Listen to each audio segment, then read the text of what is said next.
En este momento, algo está cambiando entre Washington y Ciudad de México. Y está ocurriendo más rápido de lo que muchos imaginan. Lo que parece una simple diferencia comercial ahora se siente como el inicio de un nuevo capítulo en la guerra económica entre México y Estados Unidos. No es solo política. No es solo comercio. Es dinero, poder, frontera. Y el impacto puede sentirse directamente en tu bolsillo en 2026. Lo que estamos viendo no es un desacuerdo menor dentro del T-MEC. Es una escalada. Respuestas firmes. Y cuando los aranceles empiezan a entrar en la conversación, la historia nos ha enseñado algo muy claro. Los conflictos comerciales rara vez se cuidan pequeños. Si te interesa entender cómo estos movimientos pueden afectar precios, empleos y estabilidad económica, asegúrate de suscribir y formar parte de esta comunidad. Aquí analizamos lo que está pasando de forma clara, directa y sin complications, para que tengas el panorama completo. México y Estados Unidos están profundamente conectados a través del T-MEC, el acuerdo que reemplazó al antiguo NAFTA, y que permite reglas más fuertes, comercio más justo y protección para los trabajadores estadounidenses. Fue presentado como un nuevo comienzo. Sin embargo, en 2026, las tensiones dentro de ese mismo acuerdo están saliendo nuevamente a la superficie. Funcionarios estadounidenses han expresado preocupación sobre el complemento de México en ciertos sectores, especialmente en energía y manufactura. Desde el lado mexicano, se argumenta que algunas medidas de presión de Estados Unidos tienen motivaciones políticas. Y esa fricción ha comenzado a transformarse en algo más serio. Amenazas de imponer aranceles y posibles represalias. Y aquí es donde la situación se vuelve delicada. Los aranceles no son solo cifras técnicas en documentos oficiales. Son impuestos. Cuando aumentan, los costos suben. Las empresas ajustan precios. Los consumidores pagan más. Las cadenas de suministro, que cruzan la frontera varias veces antes de terminar un producto, se encarecen en cada paso. México es uno de los socios comerciales más importantes de Estados Unidos. Cada año se mueven cientos de miles de millones de dólares en bienes, automóviles, autoparts, productos agrícolas, electrónicos, energía. Muchas fábricas estadounidenses dependen directamente de piezas que cruzan la frontera diariamente. Una pequeña interrupción puede multiplicar los costos en cuestión de semanas. Pero esta historia no se queda solo en comercio. La frontera está entrando en la ecuación económica de forma cada vez más visible. El discurso político está vinculando cooperación comercial con seguridad fronteriza. Inspecciones más estrictas, mayor presencia de seguridad, controles más lentos en los cruces clave. Todo eso puede retrasar el flujo de mercancías. Y cuando el flujo se desacelera, las pérdidas diarias pueden ser millonarias. Cuando aumentan las tensiones, los mercados financieros reaccionan. El peso mexicano suele debilitarse ante la incertidumbre. A primera vista, un dólar fuerte puede parecer positivo para Estados Unidos. Pero también puede hacer que las exportaciones estadounidenses sean menos competitivas en el exterior.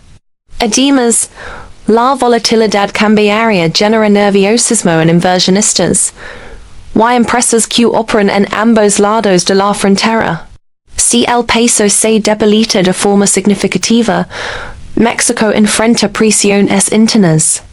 Eso puede provocar ajustes en tasas de interés, intervenciones del Banco Central y mayor incertidumbre regional. Y cuando hay incertidumbre financiera, el crédito se encarece. Eso significa hipotecas más altas. Préstamos más costosos y menos inversión. Ahora sumemos el factor político.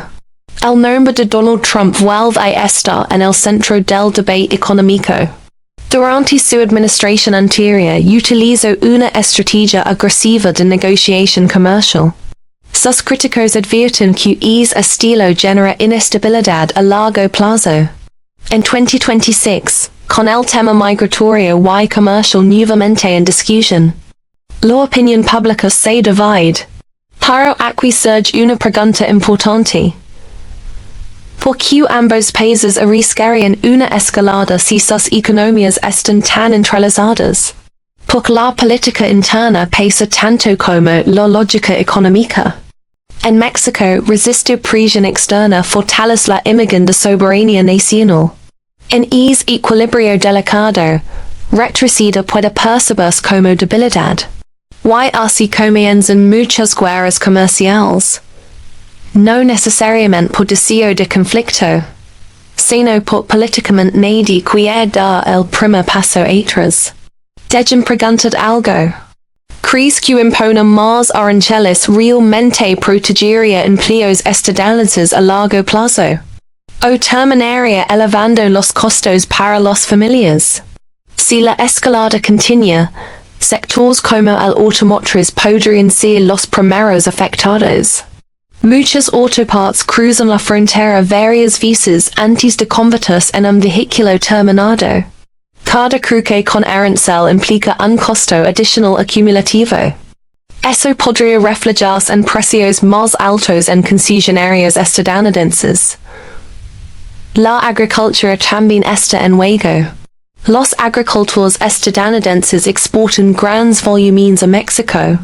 Si hay represalias, ciertos productos podrían enfrentar nuevos impuestos de entrada.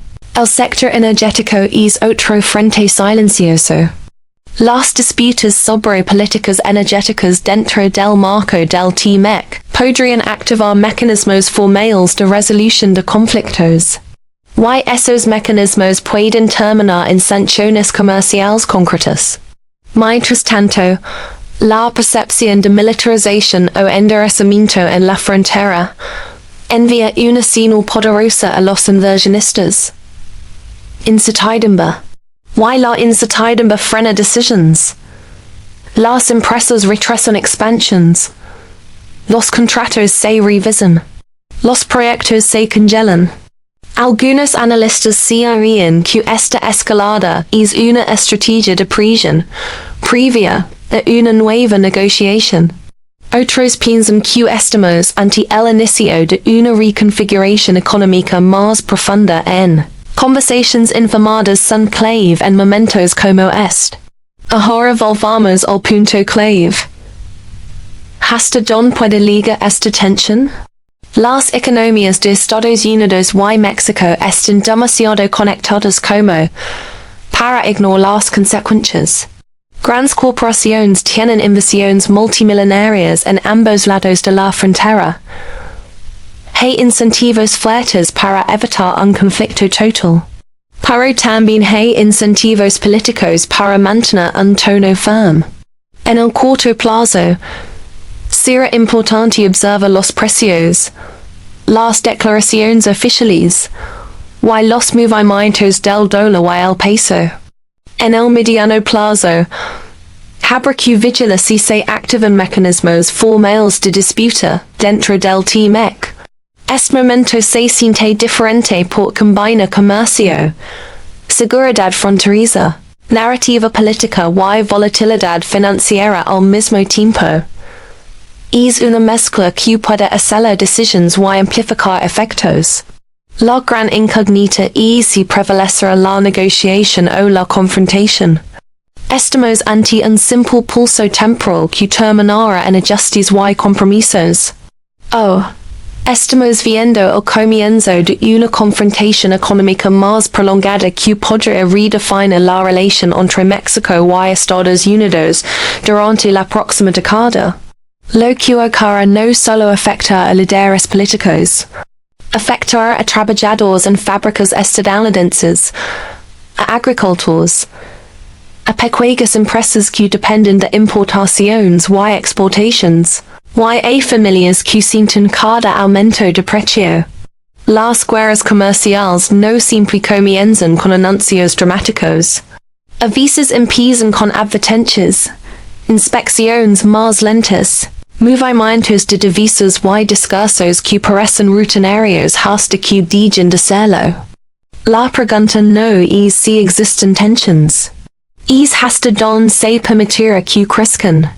Porque si realmente es el inicio de un nuevo capítulo en la guerra económica. Las próximas decisiones podrían definir la estabilidad de América del Norte por muchos años.